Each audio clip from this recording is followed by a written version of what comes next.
안녕하십니까, 부동산 전략가들의 김태준입니다. 오늘은 재개발 현장 속으로 나왔는데요, 날씨가 많이 좋아진 것 같아요. 그래서 현장 속으로 이제 마음껏 나올 수 있는 날씨인 것 같은데, 앞으로도 재개발 현장 속으로 많이 시청해 주시기 바라겠습니다. 시청하시기 전에 좋아요, 구독하기 눌러주시고요. 이제 영상 시작하도록 하겠습니다. 제가 나온 곳은 재개발 끝판왕이라고 할 수 있는 한남뉴타운 3구역에 나와 있습니다. 한남뉴타운 3구역에 나오니까 지금 전부 다 이주, 철거를 앞두고 있는 대부분 다 건물들이 이주를 한 상태 같습니다. 재개발 끝판왕이라는 한남 3구역을 나온 이유, 재개발 현장 속으로는 오늘 용산 지역을 소개시켜 드리려고 하는데요. 용산 지역은 이런 재개발 구역뿐만 아니라 재개발 대형 프로젝트도 많은 지역입니다. 그래서 오늘은 좀 빠르게 움직여야 될 것 같으니까요, 빠르게 용산 지역을 한번 돌아보도록 하겠습니다.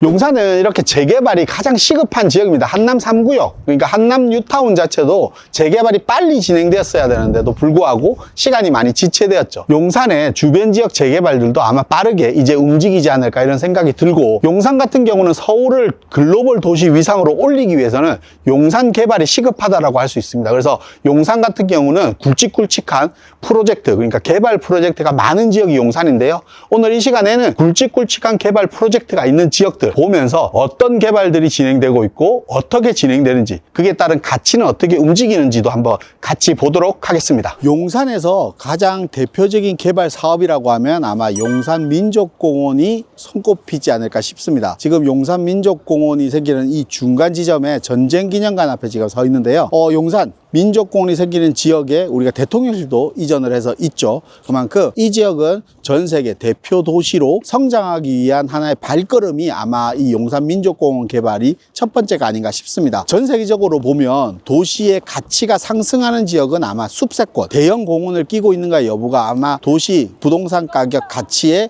영향을 많이 미친다고 볼 수 있는데요, 예를 들어서 우리가 뉴욕 센트럴파크 공원 같은 경우가 103만 평 정도 됩니다. 연간 2,500만 명 정도의 관광객이 들어오면서 그에 대한 주변 지역의 부의 가치들이 상승을 하면서 전 세계적으로 주거용 주택의 가격이 가장 비싼 지역이 아마 센트럴파크 공원이 있는 주변 지역의 아파트들이 아닌가 이런 생각이 드는데, 아마 용산 공원이 개발된다라고 하면 거기 버금가는 약 90만 평의 공원이 형성됩니다. 그러다 보니까 이 주변 지역에 생기는 주택, 주거용 주택의 가치는 아마 어마어마하게 올라가지 않을까 생각이 들고, 우리가 부동산 가격적으로 예측하기도 힘들 정도로 많은 가치 상승을 보일 지역이 용산 민족공원 주변 지역의 주택이 아닐까 이런 생각이 드는데요, 아마 용산 민족공원 주변 지역으로 보면 후암동이라든지 해방촌 쪽, 그리고 아래쪽에 용산역 주변 지역이라든지 이런 지역들이 재개발을 통해서 주택 가격이 상승하지 않을까 이런 생각을 해보면서, 앞으로 시간이 지나면서 용산 민족공원이 이 변화되는 모습을 아마 다들 체험하게 되실 거고, 대한민국의 대표적인 관광지가 되지 않을까 이런 생각이 듭니다. 용산에서 아마 두 번째 대형 프로젝트라고 하면 다들 아시고 계시는 것처럼 국제업무지구 개발입니다. 이 뒤에 보이는 것처럼 국제업무지구 약 15만 평 규모의 세계적인, 그러니까 국내의 상업 업무 시설이 아닌 세계적인 상업 업무 중심 지역을 만든다는 겁니다. 2006년도에 시작되었던 게 2013년도에 한번 무산이 됐죠. 하지만 2024년도에 오세훈 서울시장이 이 기본 계획안을 수립하면서 이쪽을 집중적으로 개발하겠다라고 말을 했습니다. 용적률 1700%를 주면서 100층 내외의 랜드마크 건물을 여러 동 지으면서 아마 세계적인 글로벌 도시로 성장시키는 중심 지역으로 만들겠다는 겁니다. 이렇게 업무 지구만 만드는 것이 아니라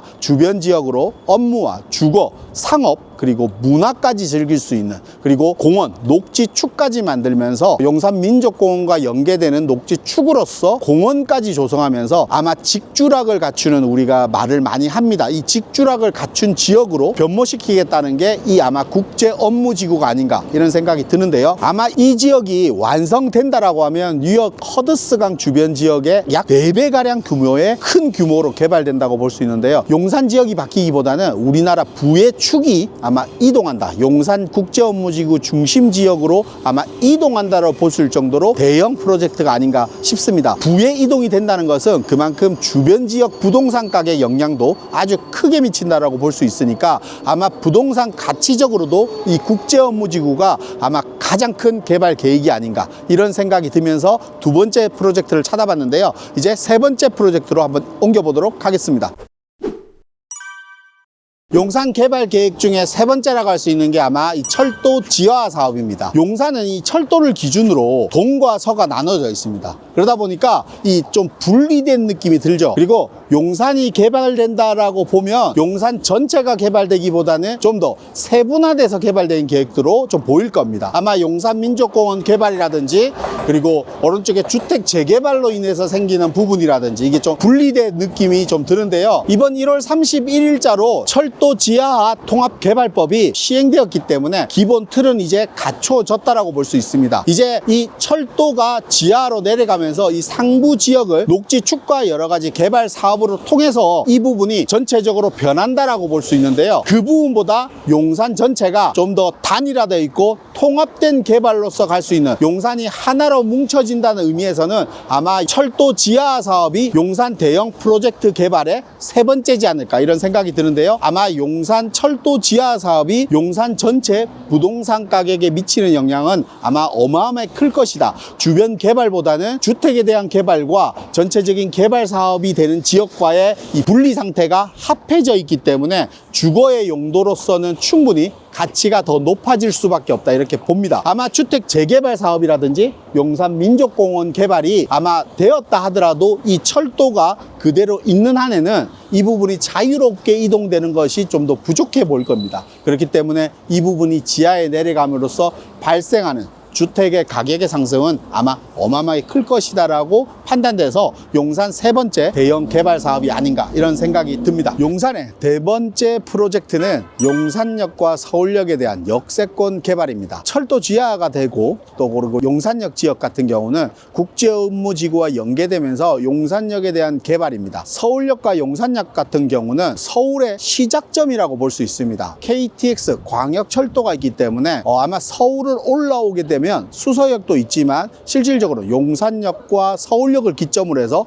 모든 게 이동되기 때문에 서울의 기점이라고 볼 수 있을 정도로 중심 지역으로 변모될 것이다. 그리고 이 용산 지역 같은 경우가 강남으로 가는 지하철, 그러니까 대중교통의 불편성들을 많이 얘기합니다. 하지만 신분당선이 용산역까지 연장되면서 이것 또한 해결됨으로써 용산의 가치는 더 올라갈 수밖에 없는 게 아마 용산에 대한 네 번째 얘기가 아닌가 이런 생각이 드는데요. 용산역은 이렇게 많이 앞부분은 완성되어 있지만 뒤쪽으로 국제업무지구가 생기는 지역과 전자상가 부분들이 개발되면서 용산역과 더불어서 용산역 주변 지역의 가치는 높아질 수밖에 없다. 그리고 말씀드린 것처럼 신분당선 개통이 용산역의 가치를 더 많이 올릴 수밖에 없다. 이렇게 보입니다. 또한 서울역 같은 경우는 서울 북부역 역세권 개발이 또 진행되고 있습니다. 서울 북부역 역세권 개발에 또 우리 고밀 복합 개발과 용산 민족공원과 남산에 대한 공원의 연계까지 서울로 7017과 연계되면서 고밀 복합 개발과 공원화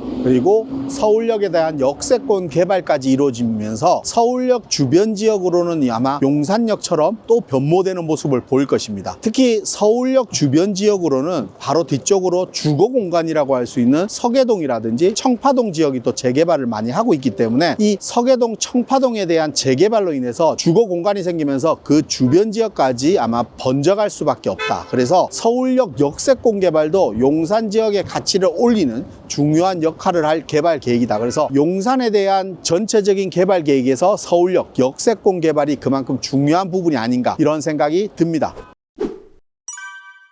오늘 이 시간에는 용산의 변화를 느낄 수 있는 대형 프로젝트 개발에 대해서 한번 돌아봤는데요. 이렇게 용산 대형 개발들이 결국은 주변 지역의 재개발에 대한 속도감과 또 사업성까지 올리는데 중요한 역할을 한다고 볼 수 있습니다. 그러다 보니까 주변 지역 재개발들이 활성화될 수밖에 없는 게 이런 대형 프로젝트에 따른 이유가 아닌가 이런 생각이 드는데요. 특히 토지로 인해서 용산 같은 경우는 토지거래 허가구역으로 묶여 있습니다. 그러다 보니까 아파트에 대한 규제가 많다 보니까 용산 지역 같은 경우는 재개발 지역들이 많이 있습니다. 그러다 보니까 이런 재개발 빌라들은 토지거래 허가구역의 규제를 받지 않다 보니 이런 재개발 빌라에 대한 시장들의 수요 수요층들이 계속해서 늘어나고 있습니다. 하지만 이런 대형 개발과 주변 지역의 재개발의 속도감에 따라서 이 수요들은 기하급수적으로 더 많이 늘어날 수밖에 없는 게 용산 재개발 구역의 현실이 아닌가 이런 생각이 드는데요. 그래서 다음 시간에는 이런 재개발의 혜택들을 가장 많이 보는 지역들을 돌아보면서 설명드리는 시간을 갖도록 하겠습니다. 그럼 구독, 좋아요 눌러주시고요. 오늘 용산에 대한 내용들, 용산에 대한 궁금증들은 저희들이 매주 목요일 오후 1시에 세미나를 하고 있습니다. 이런 용산 지역에 대한 개발 프로젝트에 대한 궁금증이라든지 용산 재개발 구역에 대한 궁금증들을 이런 세미나 시간에 많이 풀어드릴 테니까요. 세미나에 많이 참석하셔서 이런 부분들 많이 해결하고 많은 정보 얻어가셨으면 좋겠습니다. 오늘 영상은 여기서 마무리하고요. 오늘 하루도 즐거운 하루 되시기 바라겠습니다. 감사합니다.